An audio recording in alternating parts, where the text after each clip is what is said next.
তারা দুই বন্ধু মাঠ ও মাঠের বাইরে বয়সভিত্তিক পর্যায় থেকে খেলছেন একসঙ্গে। ২০১৬ সালে অনূর্ধ্ব-১৯ বিশ্বকাপে বাংলাদেশ দলকে নেতৃত্ব দিয়েছিলেন মেহেদী হাসান মিরাজ, হয়েছিলেন ম্যান অব দ্য টুর্নামেন্ট। ওই আসরে ব্যাট হাতে উজ্জ্বল ছিলেন নাজমুল হোসেন শান্ত।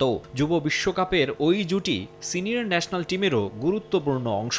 এবার আইসিসি ইভেন্টে ক্যাপ্টেইন ভাইস ক্যাপ্টেনের মহা গুরুত্বপূর্ণ দায়িত্ব দুজনের কাঁধে।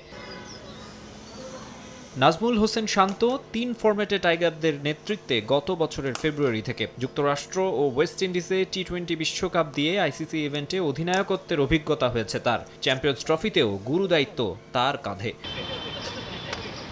তবে সিনিয়র পর্যায়ে আইসিসি ইভেন্টে এখনও ক্যাপ্টেন্সির সুযোগ হয়নি মেহেদী হাসান মিরাজের। টাইগারদের হয়ে যে কয়টা ম্যাচে অধিনায়কত্ব করেছেন তা ভারপ্রাপ্ত হিসেবে। তবে এবার পাকিস্তান সংযুক্ত আরব আমিরাতে মেগা ইভেন্টে বড় এক দায়িত্ব মিরাজের ওপর। লাল সবুজের সহ অধিনায়ক হিসেবে এই অলরাউন্ডারের নাম ঘোষণা করেছে বিসিবি।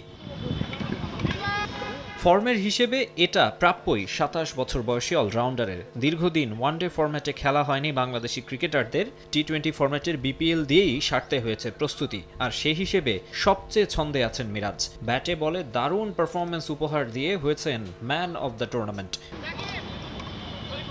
একেবারে উল্টো চিত্র ছিল শান্তর বেলায়। শিরোপাজয়ী ফরচুন বরিশালের অংশ হলেও নিয়মিত মূল একাদশে জায়গা হয়নি তার। আন্তর্জাতিক কিংবা ফ্র্যাঞ্চাইজি আসর কোথাও সেভাবে রান পাচ্ছেন না এই টপ অর্ডার ব্যাটার। ফর্মহীন ক্রিকেটারের নেতৃত্বে চ্যাম্পিয়ন্স ট্রফির মতো আসরে অংশ নেওয়াটাই মনোপুত হচ্ছে না অনেকের।